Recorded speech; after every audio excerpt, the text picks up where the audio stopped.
સાથે બીજી 5 બેઠકોનો દાવો પણ ભાજપે કર્યો, પરંતુ કેટલીક વાત એવી પણ સામે આવી મીડિયા માધ્યમોમાંથી કે જેમાં થોડી નારાજગી અંદર ખાને પણ જોવા મળી. એ અસર કરશે અત્યારે લાગી રહ્યું છે?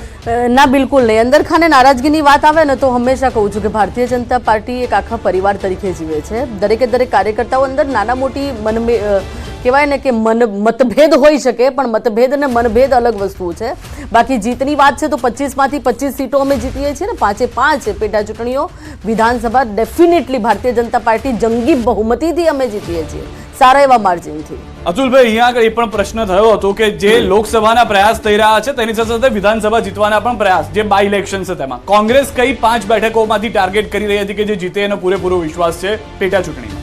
જો અમારે ચરોતરની વાત કરીએ તો ખંભાતની જે બેઠક છે એ 100% અમે ફરીથી જીતીશું, કારણ કે ખંભાતની અંદર જે વાતાવરણ છે, લોકોએ જે વિકાસ થયો નથી 25 વર્ષથી ખંભાતમાં મીઠા પાણીની સમસ્યા, એટલે એમાં આપણે કોઈ પણ વાત નહીં કરીએ. અને 5માંથી લગભગ 2 થી 3 બેઠક 100% અમે જીતીશું, એવું 5 બેઠકનો હું દાવો કરતો નથી. બીજી વાત, લોકો વોટ શેના માટે આપે? વોટ એટલા માટે જ આપે, વિકાસ. આપણે વિકાસની વાત કરી, જ્યારે લોકોના મગજમાં સાચા વિકાસની વ્યાખ્યા ઉતરશે ને ત્યારે લોકો નેતાઓને જાકારો આપશે. કેમ કે જે વિકાસની વાત કરી કે દિવસમાં 5 વાર કપડાં બદલવા, એને વિકાસ ના કહેવાય.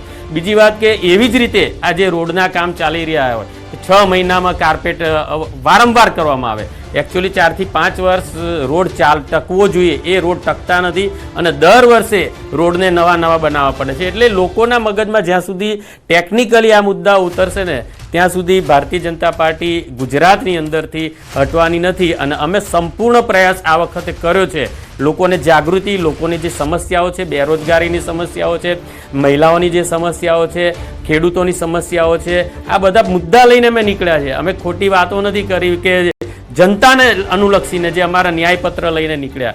એટલે આ વખતે જે વોટની પર્સન્ટેજ છે કોંગ્રેસમાં ગયા વખત કરતા અને છેલ્લી 2 ચૂંટણીઓ કરતા 100% વધારે. અપડેટ પણ લઈ લે. મારા સહયોગી સંધ્યા પણ મારી સાથે જોડાઈ ગયા છે. સંધ્યા પાસેથી જઈએ, જેઓ પાસેથી વધુ અપડેટ છે. જી સંધ્યા.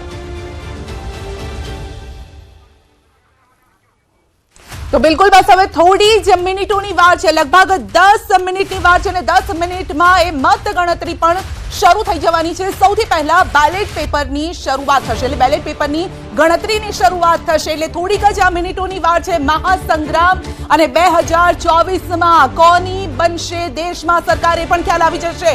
તો બસ હવે થોડી જ મિનિટમાં શરૂ થશે મત ગણતરી. બેલેટ પેપરથી 8ના ટકોરે શરૂ થશે મતગણતરી અને બેલેટ પેપરની મતગણતરી સૌથી પહેલા શરૂ કરવામાં આવશે.